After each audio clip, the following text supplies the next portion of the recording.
জানিয়েছি তুমি খাও।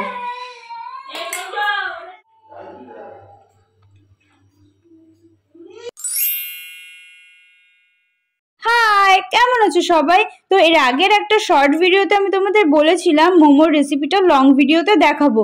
তো চলো সেটাই বানানো যাক। Let's start. সবার প্রথমে পুর বানানোর জন্য এখানে পেঁয়াজ আর লঙ্কাটাকে কুচি কুচি করে কেটে নেওয়া হয়েছে, আর আদা আর রসুনটাকে পেস্ট করার জন্য রেখে দেওয়া হয়েছে। মাংসটা কিমা করেই আনা হয়েছিল, সেটা ধুয়ে রাখা হয়েছে। গরম দেওয়া ময়দাটাও মেখে রাখা হয়েছে যাতে একটু নরম। এরপর কড়াই গরম করে তাতে সাদা তেল এবং বাটার দিয়ে সমস্ত সবজিগুলো দিয়ে দিতে হবে ভালো করে ভেজে নেওয়ার জন্য। সমস্ত সবজি 20% ফ্রাই হয়ে গেলে তার মধ্যে আগে থেকে ধুয়ে রাখা কুচি করে আনা মাংসের কিমাগুলো দিয়ে দিতে হবে। তারপর এতে অ্যাড করতে হবে আগে থেকে রেখে দেওয়া পেঁয়াজ এবং আদার পেস্ট, তার সাথে লঙ্কার গুঁড়ো এবং গোলমরিচের গুঁড়ো। ঝালটা আপনারা নিজেদের স্বাদ মতো অ্যাড করবেন। তাতে একটু সয়া সস দিয়ে দিতে হবে এবং বাটারটা দিতে হবে যাতে স্মেলটা সুন্দর আসে। বেশিরভাগ মানুষেরাই এই মাংসের কিমাটা কাঁচাই রাখে, কিন্তু আমি বাড়িতে ফ্রাই করে নিই যাতে ফ্লেভারটা একটু অন্যরকম আসে। এরপর এতে অ্যাড করতে হবে একটু লেবুর রস যাতে কোনো রকম দুর্গন্ধ না আসে।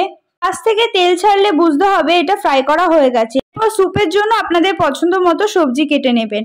আমি স্যুপের জন্য বেসিক্যালি এখানে বাঁধাকপি, পেঁয়াজকলি, পেঁয়াজ, অল্প রসুন এবং আদা ইউজ করেছি। আপনারা যে যার মতো পছন্দ মতো সবজি অ্যাড করতে পারবেন। যেহেতু আমার কাছে ছিল না সেই কারণে আমি আর বেশি সবজি দিতে পারিনি। এরপর সমস্ত সবজি ফ্রাই করার পর স্যুপটা রেডি করলাম। স্যুপের রেসিপিটা অন্য কোনো দিন অন্য কোনো ভিডিওতে শেয়ার করব অবশ্যই। কড়াইতে স্যুপ ফুটতে ফুটতে মোমোটা রেডি করে নেওয়া যাক। এরকম ভাবে পাতলা পাতলা করে ময়দাটাকে ডো বানিয়ে তার মধ্যে ছোট ছোট লুচির মতো করে বেলে নিতে হবে। তার মধ্যে পরিমাণ মতন পুর দিয়ে এরকম ভাবে দু সাইড থেকে হাতের সাহায্যে ভাঁজ করে নিতে হবে। তোমরা তোমাদের সুবিধা মতো লেচিগুলোকে বড় করে রুটির আকারে বেলে নিয়ে সেগুলোকে এরকম ছোট্ট ছোট্ট করে কেটে নিতে পারো, সেটা আরো বেশি সুবিধা হয় আমার মনে হয়।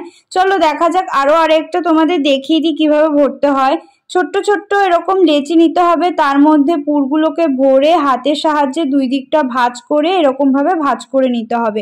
প্রথম অসুবিধা হলেও পরে ঠিক হয়ে যাবে। যাই হোক, আমরা খুব প্রো না, যেরকম পেরেছি বানিয়েছি। মোমোটা রেডি করতে করতে স্যুপটা পুরোপুরি রেডি হয়ে গেছে। ক্যামেরাতে এরকম ফ্যাকাশে লাগলেও স্যুপটা খেতে দারুণ হয়েছিল। তারপরে টমেটো সস বানানোর জন্য আমি 1.5 টমেটো এবং 3টে শুকনো লঙ্কা দিয়ে টমেটো সসটা বানিয়েছি। এই রেসিপিটাও পরে কোনো একদিন শেয়ার করব।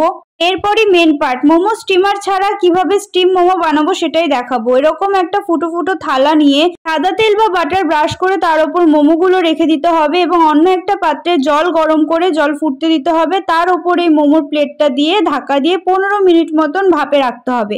এরপর ঢাকা খুলে দেখবে যদি মোমোগুলো সাদা সাদা থেকে যায় তাহলে আরো 5-10 মিনিট মতো ছেড়ে দেবে ওটাকে স্টিম হওয়ার জন্য, নয়তো বা ভালো লাগবে না, কাঁচা কাঁচা ফিল আসবে। মোমোটা যখন পুরোপুরি রেডি হয়ে যাবে দেখলেই বুঝতে পারবে মোমোটা ঠিক এরকম হয়ে যাবে। কালারটা অনেকটা সাদা সাদা, কোনো ভাব থাকবে না, আর সুন্দর একটা স্মেল বেরোবে। 3টে অসাধারণ টেস্টি হয়েছিল, যেমন স্যুপ তেমন টমেটো সস তেমন মোমো।